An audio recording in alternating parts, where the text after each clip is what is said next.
Is it only lecture or?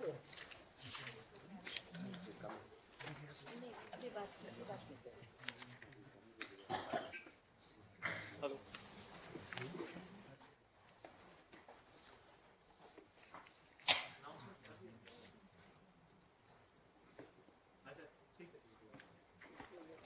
कहाँ पे है वो सेशन? क्या सेशन है?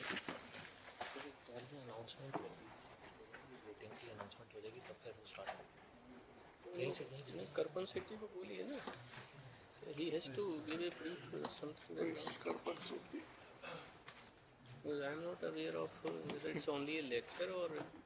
Yeah, he will give a brief lecture. Somebody should give him also a brief and request him to address. Hello, I'm ready. If you are ready. Sir, just 1 minute. We are just getting ready, sir. Thank you. Hello, Mr. Sam. Good evening. Raf, come here. Thank you. Are we ready? So welcome everyone to the session, session 3, which is on innovations, incubation and inclusive growth in agriculture. And this will be a lecture given by Mr. Sam PITRODA, who is the chairman of National Innovation Council. Mr. PITRODA has spent 4 decades in the world of telecommunication, helping bridge the global communication divide. He is an inventor, entrepreneur and policymaker. In 1980s, Mr. PITRODA was advisor to then Prime Minister, Mr. Rajiv Gandhi, and helped in the transformation of India's telecommunication and information technology infrastructure. He was the first founding chairman of the Telecom Commission in India. He also oversaw national technology missions related to drinking water, literacy, immunization, oilseeds and dairy. In those roles, he helped transform India's developmental policy and philosophy. As an entrepreneur, he has owned and run several companies in the US and Europe. As an inventor, Mr. PITRODA owns more than 75 worldwide patents. Mr. PITRODA is widely featured in print and television media worldwide for his contributions to telecom development. Since Mr. PITRODA could not be present here in person this evening, he kindly agreed to present his talk through video conferencing. We look forward to his inspirational speech and thank you, Mr. PITRODA, for this opportunity. Mr. PITRODA online. Thank you. Dignitaries, distinguished agricultural scholars, ladies and gentlemen, good evening. It is indeed a special privilege to have this opportunity to come to you through video to talk about innovations, incubation, and inclusive growth in agriculture. We all recognize that agriculture is the key to inclusive growth, income generation at the bottom of the pyramid, and livelihood for millions and millions in India. In spite of all these great technologies, millions in India and world over need better nutrition, are dying out of hunger, and we know that there is no reason for all of this. We have shown in the past that if our agricultural scientists work together, we can indeed respond to these challenges. Green Revolution was a classical example of Indian agricultural scientists responding to the national call. I remember times when people used to talk about India as a basket case. And today, not only we can feed 1.2 billion, but we also have surplus food. And the credit definitely goes to many of you and your colleagues. We have great institutions in India, whether it is the ICRISAT or other agricultural universities or extension workers. However, in spite of all of this, somehow we have not been able to keep pace with the growth and prosperity in the country. Last year, food prices went up substantially, and there has been a great deal of concern on the part of many to really focus on innovations in agriculture. I would like to talk really about two things. One, give you an overview of what we are trying to do at the National Innovation Council, and then comment a little bit about how technology, ICT, management, ecosystem, and young talent can transform agriculture in the next decade. Government of India has declared 2010-2020 as the decade of innovations. In response to that, Prime Minister decided to set up a National Innovation Council consisting of about 17 of us. And as a result of deliberations at the council, we have a series of programs that we are working on that could be of interest to you. So I'd like to briefly talk a little bit about it. National Innovation Council decided to really focus on five-pronged approach. One, look at innovation more as a platform, as opposed to what happens in laboratories with scientists and universities. We believe innovation is required everywhere. Innovations in education, health, governance, in social sector, in processes, and naturally in science and technology. We also felt that it is important for us to really focus on innovations for inclusive growth at the bottom of the pyramid. Mainly because some of us very strongly believe that the best brains in the world are busy solving problems of the rich, who really don't have problems to solve. And as a result, problems of the poor really don't get the right kind of talent. We have huge amount of talent in India, and we also have large number of poor, largest hungry in the world. And as a result, we have moral responsibility to address the problems of the poor. Problems of the poor require a whole different orientation. It requires focus on affordability, scalability, and sustainability. It requires different kinds of solutions, different mindset. And we felt we need to really focus on large number of problems related to water, sanitation, agriculture, communication, delivery of public services, income generation, employment, with real focus on innovations. Third, we realized that the ecosystem in the country is not perhaps in tune with the needs of the hour to promote innovations. This requires venture capital, understanding of patents, copyright, trademark, education, linkage between university and industry, between science and technology laboratories and industries, public-private partnerships, innovative business models. 4, we said we need to define key drivers which are different from the drivers in the Western world. For example, we want to focus on durable products versus disposable products. We need to define our own drivers that are in tune with the focus at the bottom of the pyramid. Finally, we realize that we need ability to question things, which is not very encouraged in our society. We need to respect failures, and as a result, we need discourse on innovation. Based on these 5-pronged strategies,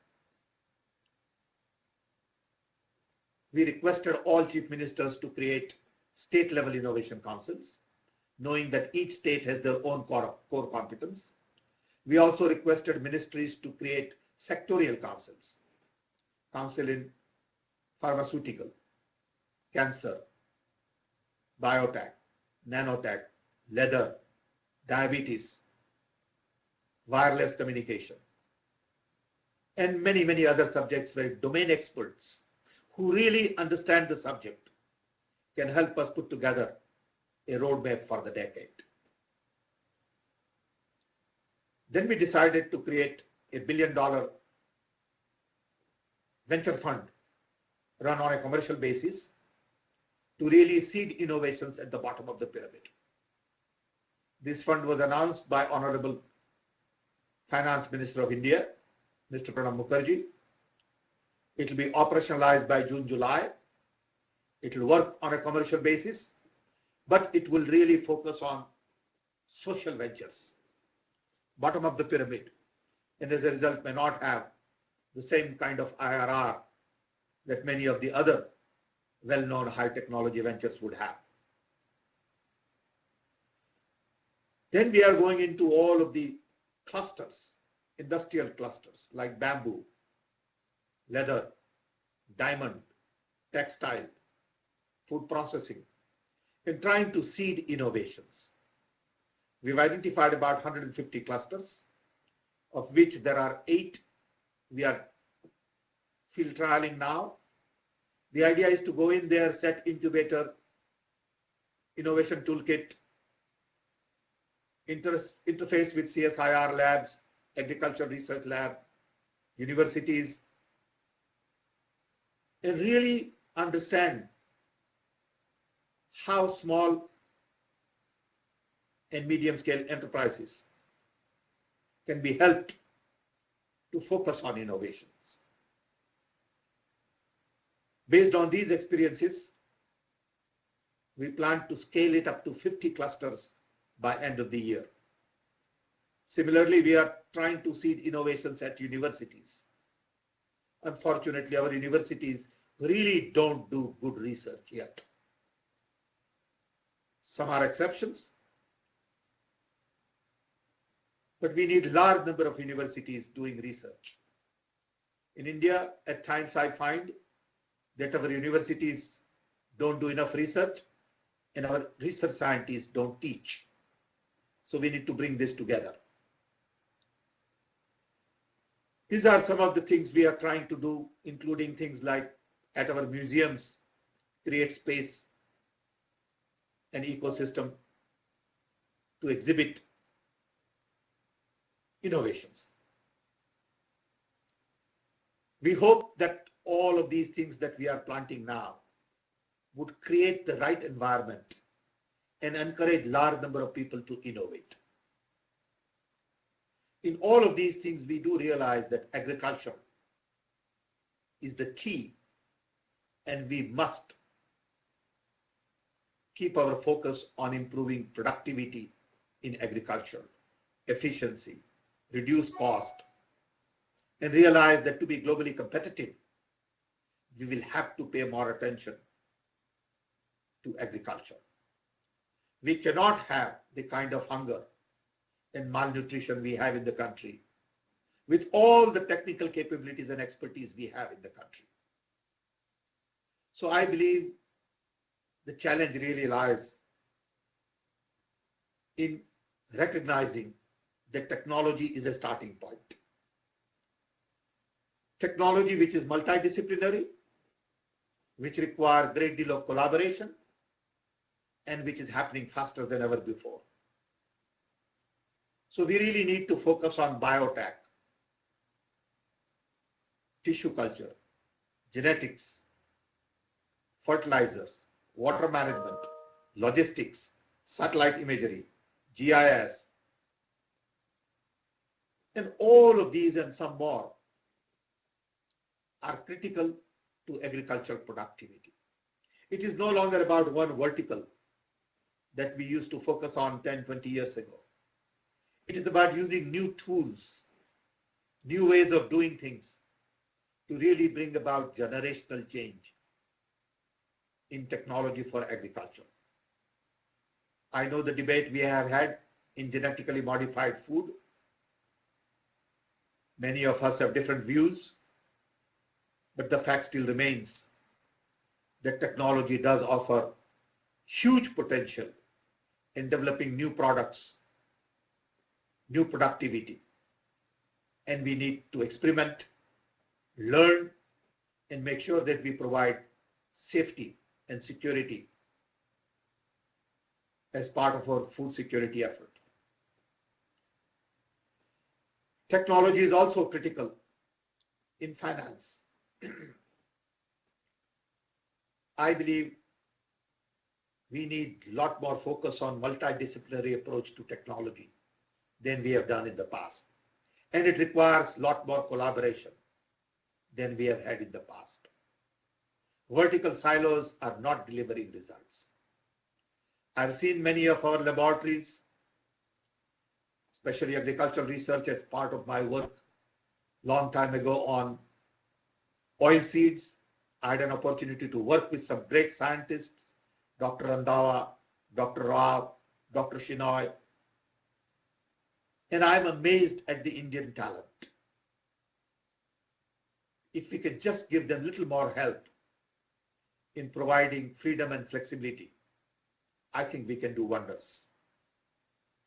Technology is the key as an entry point and not necessarily as an end point.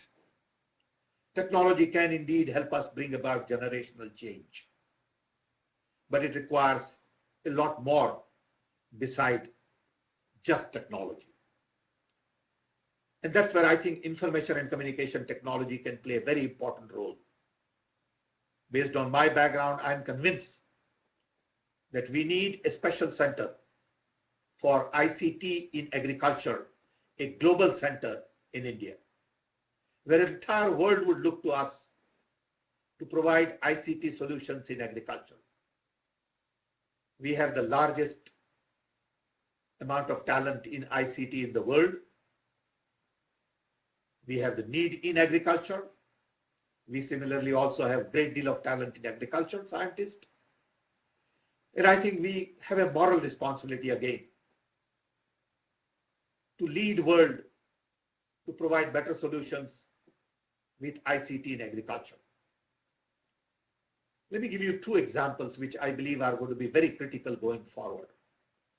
Government of India has spent a fair amount of money in building National Knowledge Network to connect 1,500 nodes with 40 gigabit bandwidth to connect all our universities, all our R&D laboratories, major parts of our libraries, and some of our clusters.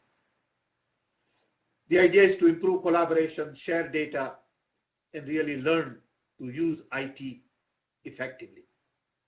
Thousands of these nodes are already working. All 1,500 nodes would be connected by end of the year. I want to make sure that all our agricultural institutions are connected to NKN. I want to make sure that all our agricultural scientists learn to use this tool. I want to make sure that we develop enough applications to capitalize on this great resource where government is spending almost 15,000 crores. 20,000 colleges already are connected to NKN. Second effort is to connect 250,000 panchayats to optical fiber.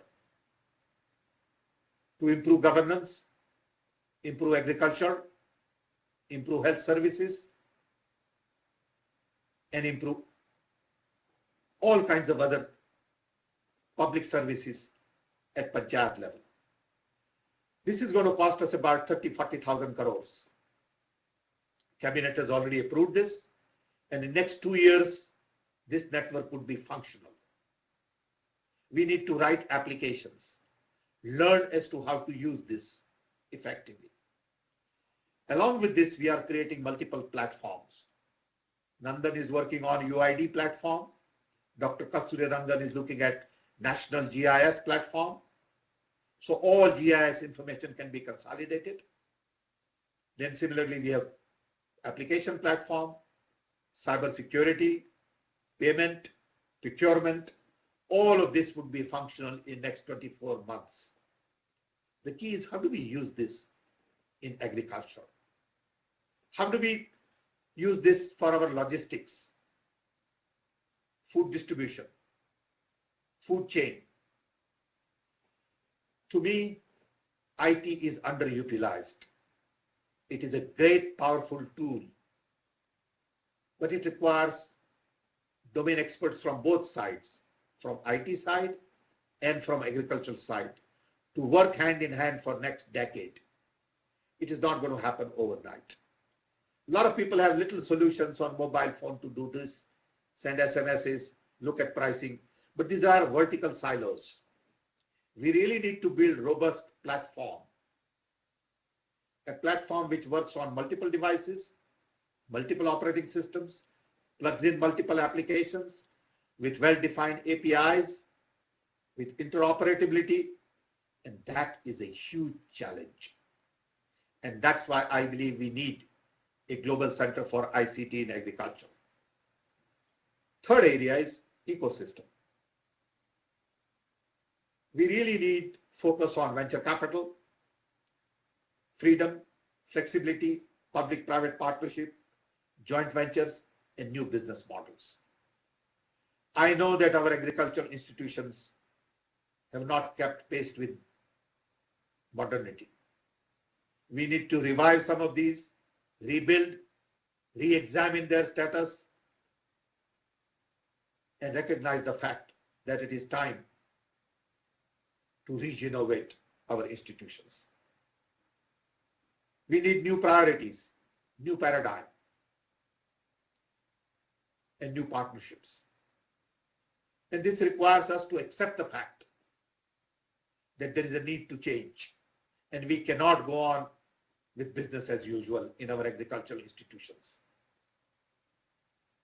This brings me to the fourth challenge, which is management. We need new mindset, new leadership, commitment to really bring about generational change, clarity in objectives, purpose, understanding of funding, utilization of resources, and really bring our agricultural scientists to forefront of modern management. We need our IIMs to really focus on agricultural management. Finally, I strongly believe we need young talent. Without young talent, we will not be able to achieve our objectives. I know a lot of our young talent came in 60s and 50s with Dr. Randavas and Dr. Raos of the world and Dr. Shinais of the world that I know, and many more. I think they have done a great service to the nation, but it is time to bring in young talent in the mainstream. I've been saying that in India we have three fundamental challenges: disparity between rich and poor, urban, rural, and educated and uneducated. And agriculture is the key to addressing this disparity. Two, young talent. We have 550 million young below age of 25. It is their future, their skill set, their employment which is at stake. And that's where we need to focus on young talent. And finally, development. We are growing everywhere, but we need to continue to grow at this pace for next 20 years. We need to expedite the process of modernization. with technology, management, ecosystem, young talent. And I know it can be done in agriculture. I know you have shown it in the past with Green Revolution, and I know you can do it again. But it requires focus on missions, mini mission, micro missions, nano missions. It requires missionaries, champions, right leaders. People of India are looking to our agricultural scientists for a next big revolution in agriculture. So we can essentially wipe out hunger. We can really wipe out malnutrition. We cannot have our children getting the kind of nutrition they get today and expect to have the right workforce for tomorrow. Telecom has also shown us that if we can do it. Not too long ago, we had 2 million telephones. Today, we have 800 million. We are a nation of a connected billion. How do we use this connectivity in agriculture? How do we use NKN, connectivity to Panchayat, to really bring about whole new sense in agriculture, food distribution, food security? And that's where the challenge lies. I hope that through innovation, through focus on inclusive growth, we can indeed begin to address in a very different way nutrition, hunger, poverty, food security, disparity, and be in tune with the growth that we are all focused on. India cannot survive just on industrial growth and software exports and auto industry and pharmaceutical. India has to focus on food and agriculture as the real engine of growth. And I know we have the talent to do it. We need the will and a blueprint and a plan to do it. I'm delighted that you all have focused on this. Innovation as the key subject in agriculture. I wish you all the best, and we at the Innovation Council would be happy to work with you, learn from you, collaborate with you, and urge you again to use ICT in a very different and creative way to help you achieve your objectives. Once again, I want to thank organizers for giving me this opportunity and wish you all the best. Thank you.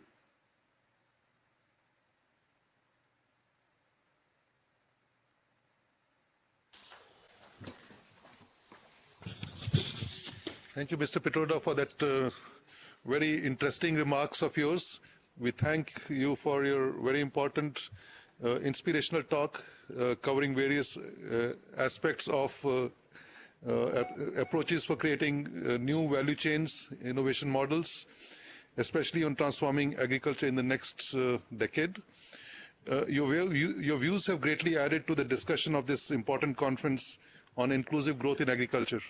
I'd like Dr. Bangali Babu to say a few words, and I wonder if you can take a couple of questions at this stage. I'll be happy to answer questions. So, can we have 3 questions for Mr. Pitroda? They need to come here. And any questions? Yep. Can you please come here and ask the question?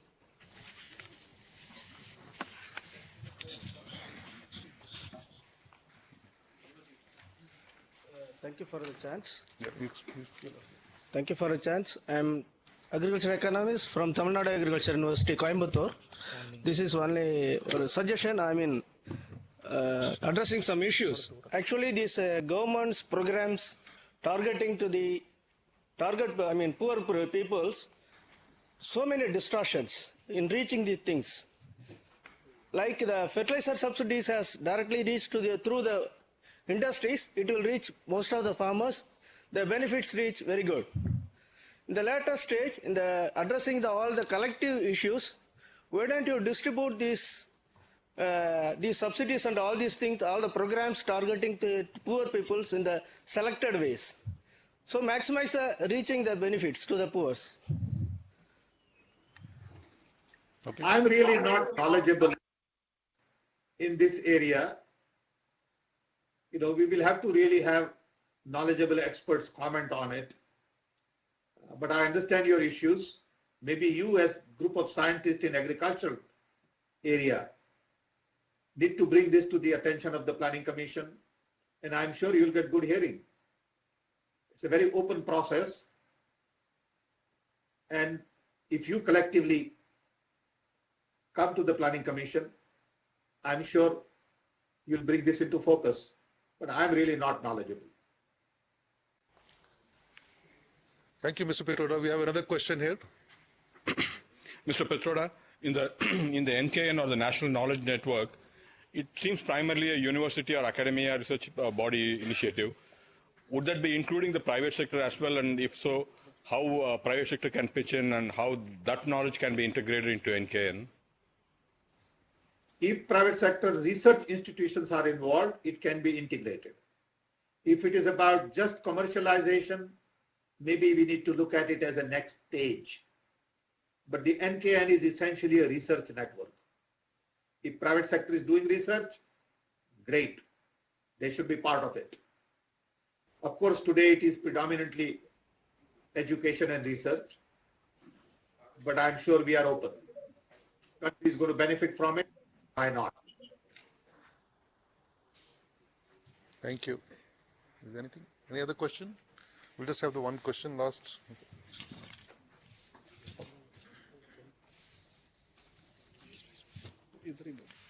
I'm very happy that you mentioned about bringing public IT institutions and the ICR Institute together to bring some big changes in ICT. I'm very happy to say that the National Agriculture Innovation Project did just that, bringing ICT, public IT institutions like IIT Kanpur, IIT Bombay, and we worked with our domain institutes like our ICR institutes and SAUs, and we come out with very good products like, to quote one example, is Agropedia.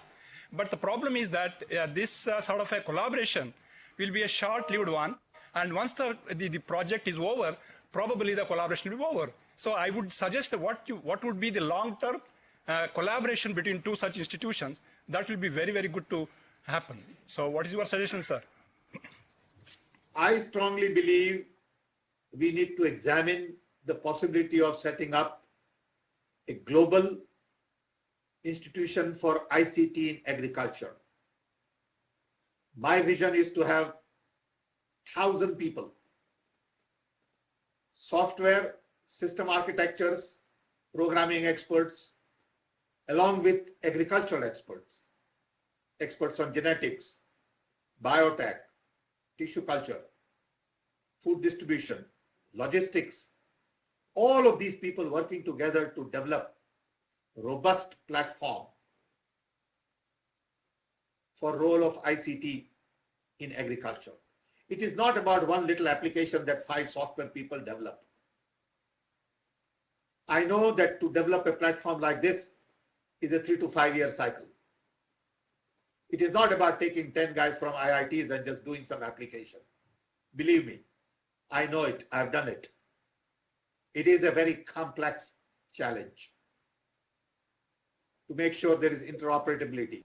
We'll have to create standards on ICT in agriculture. I don't know of many standards today, global standards. We will have to lead this effort, and this can only come from 1,000 experts working together and not 50 or 10 or 100. This is my vision. I hope we can work towards it, but it requires a lot of planning at a very high level in agricultural community. ICT people are willing to help, ready to help, but they don't know what agriculture community needs. And that's where I think we need a sort of a team to look at a bigger picture. Thank you, Mr. Pitroda. I think we just have one more question finally. This will be the last question before we wind up this. Good evening, sir. To take Indian agriculture to next higher level, In my opinion, I think land reforms have to be pushed through. Now our Indian land holdings are fragmented, and that is not making technology adoption much easier, because any technology adoption requires capital investment, and our small farmers are not adopting the same thing. So they are called as laggards. But that is one thing. And secondly, productivity has already increased, but farmers are not getting assured prices. This year, potato scenario is very bad. Last year, it was cotton. So farmers are confused. They are not getting right price for their, instead of focusing more on productivity, we should focus more on the assured income to the farmers. Then they will be encouraged further. So on these two fronts, are you taking up any issue at the National Innovation Council level? No, we are not. We haven't, we haven't looked at this. But I think in India, problems are easy to identify. I keep saying that you don't need talent in India to identify problems. We really need talent to mobilize resources to begin to address solutions. There are so many conflicting priorities, and everyone begins to look at problem from their perspective. At the end of the day, in democracy, we need dialogue, discourse, and if land reform is such a critical issue for agriculture, I'm sure system would be willing to listen and give you proper hearing. But you need collective wisdom and not individual wisdom. If agricultural community, scientists and all together went to the government, and I have seen Dr. Swaminathan's report on agriculture, it's a great report. Are we ready to implement? Even Knowledge Commission made some recommendations on agricultural research. Are we willing to again execute on some of these? I think that's the challenge, but it can only happen if there is enough pressure from the domain experts. If domain experts don't take leadership role, it won't happen.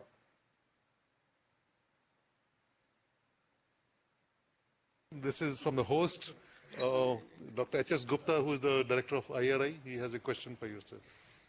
Thank you. I must compliment you for a wonderful talk and address. ICT is key to success in agriculture, as you said, and it's indeed so. According to you, how long is it going to take to establish a World ICT Institute for Agriculture?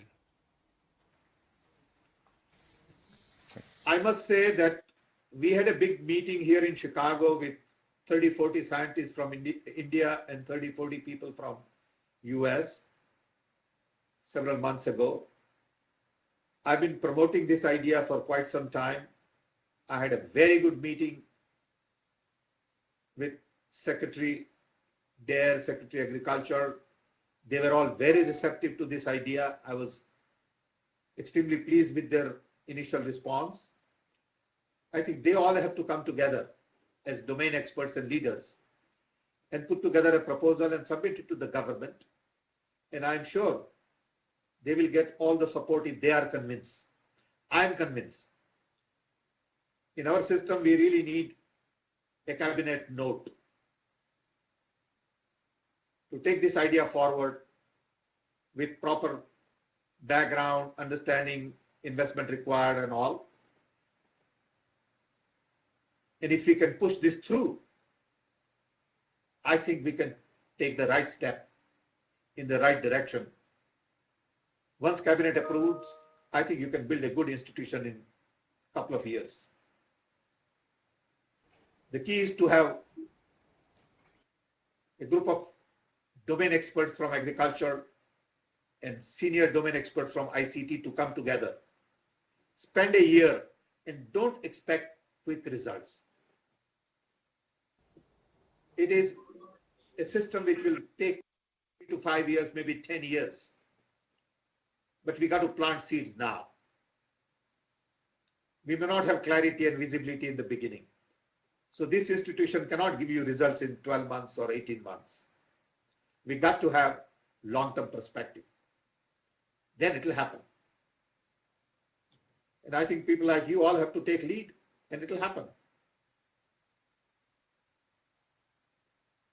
Very much. And as a token of appreciation for Mr. Pitroda, I think spending all this time with us, can we show our appreciation by giving big hand to him?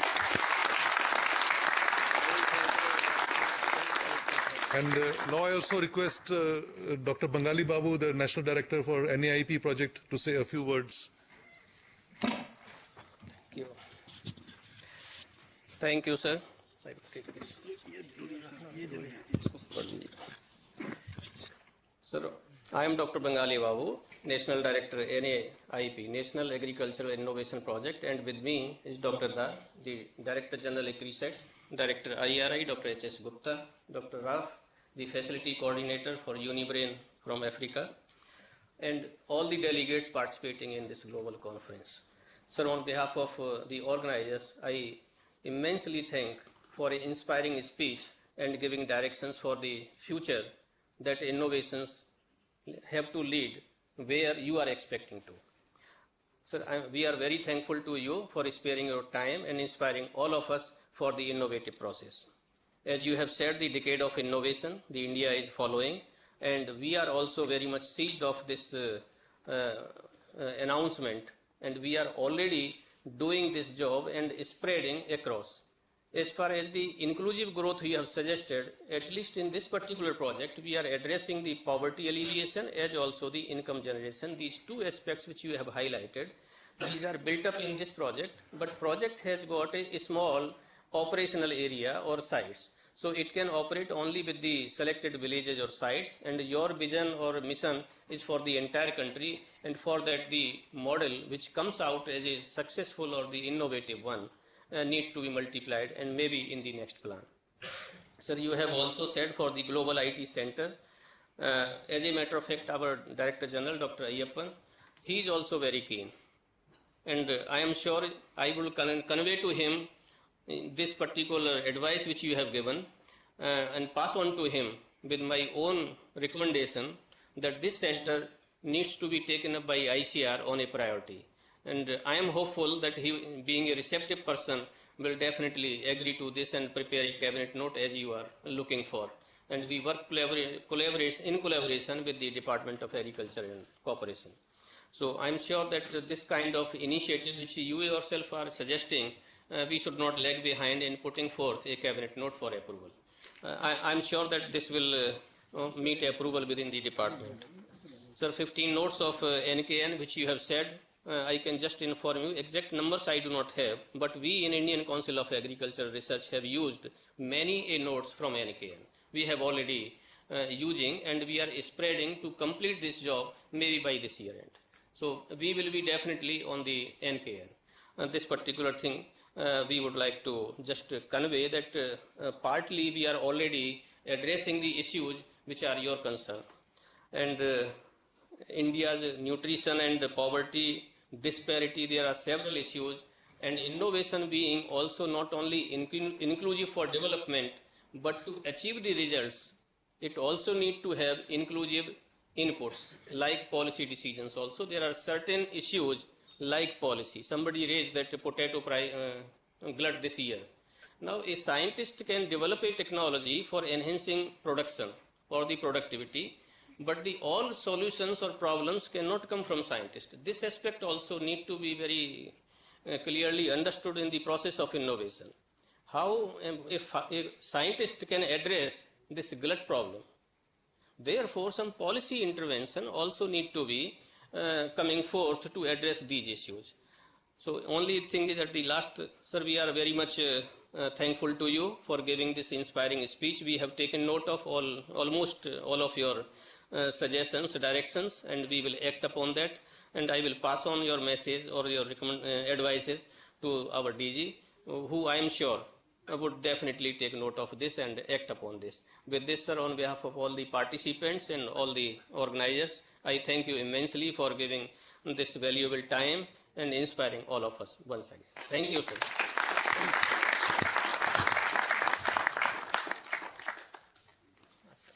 I'll sign off.